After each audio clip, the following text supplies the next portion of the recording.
Hi, welcome to A Day in the Life of TrueNorth Community Services. Today is Martin Luther King Jr. Day, a day on, not a day off. We've got a really cool public event planned at the Fremont District Library with some special guest speakers. We're going to hear how the civil rights movement and the words and work of Dr. King played out in the lives of an average African-American family who happened to live in Hesperia during that time. So, going to be really interesting. That's today at noon. We'll have some cool footage of that event, and then after that the agency closes down and our staff will be volunteering here at the agency, doing some deep cleaning and filing and stuff that builds up over the course of a year, and we take a day usually every year to do all this stuff, so we'll have some footage of that. Maybe we'll get some input from some staff on what the words and teachings of Dr. King meant to them, and so that should be cool.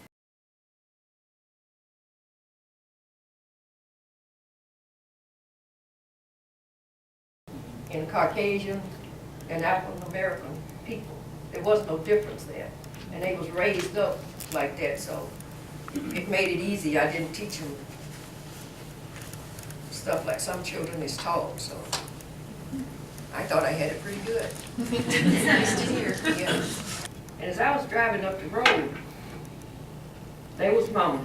I got to go to the laundromat. I don't want to do this. I don't want to, I don't. They didn't understand that I was washing their clothes. So I stopped the car. I put them out. Put them out beside the road. And when I got home, the house was clean. I had a little saying that my mom taught me when I was small. And I instill this upon my children at an early age.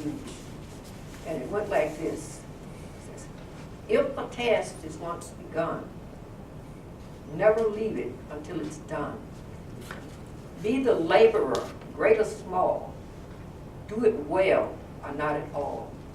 And I instill that upon my children as they was growing up, to try to get them to see you can't jump in and jump out.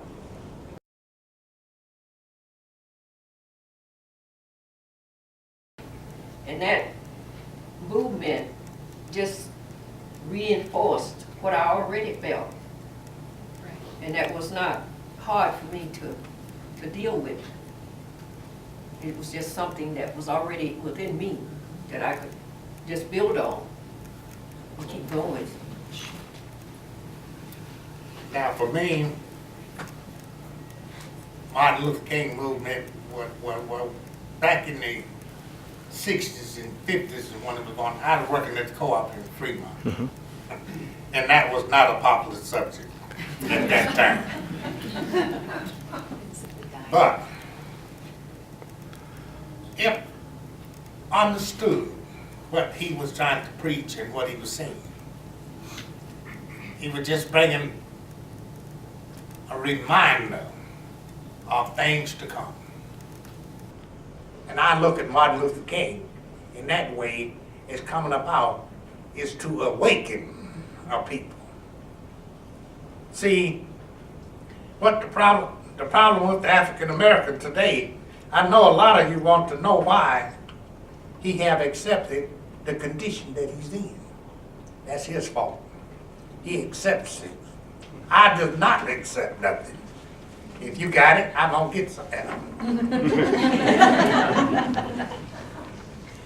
That's my motto. That's what Martin Luther King did for me. Made me independent, and I don't depend on nobody for my survival. I depend on Rufus.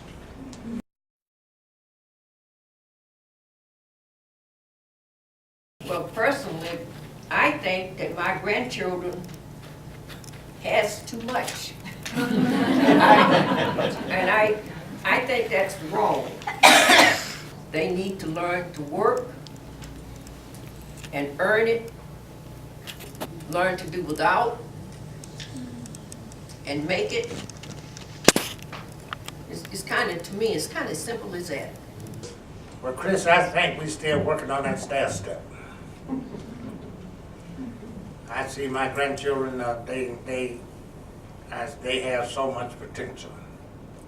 So much of an opportunity that they have that's available to them that was not available to me. And I'm a great believer in education.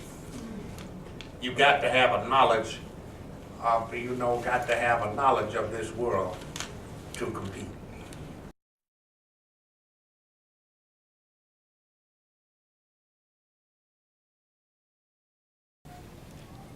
So I say to you today, my friends, even though we face the difficulties of today and tomorrow, I still have a dream. It is a dream deeply rooted in the American dream. I have a dream that one day, on the red hills of Georgia, sons of former slaves and the sons of former slave owners will be able to sit down together at the table of brotherhood. I have a dream. I have a dream. My 4 little children one day live in a nation where they will not be judged by the color of their skin, but by the content of their character. I have a dream today. I have a dream that one day, down in Alabama, with this vicious racist, with this governor having his lips dripping with the words of interposition and nullification, let freedom ring from Stone Mountain of Georgia. Let freedom ring from Lookout Mountain of Tennessee. Let freedom ring from every hill and molehill of Mississippi, from every mountainside. Let freedom ring. We will be able to speed up that day when all of God's children, black men and white men, Jews and Gentiles, Protestants and Catholics, will be able to join hands and sing in the old Negro spiritual. Free at last, thank God Almighty, we're free at last.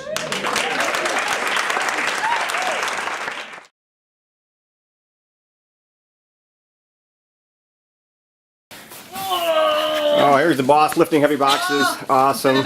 For our day of caring. Hello, hello. My boss doing heavy lifting while I hold the camera. That's awesome. We have our staff break room. Oh, look, it hasn't looked this clean in 5 years. Now it's spick and span.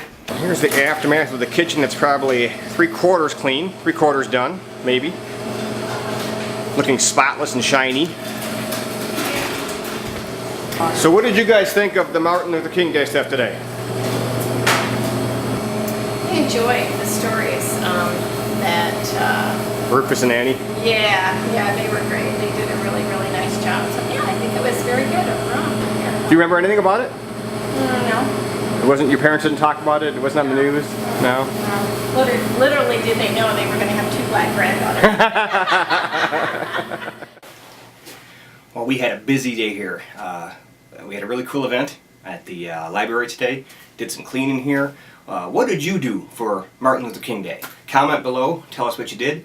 If you're old enough to remember the Civil Rights Movement, how did it impact you and your family here in rural Nuevo County? Let us know what you thought. This was a day in the life of TrueNorth Community Services.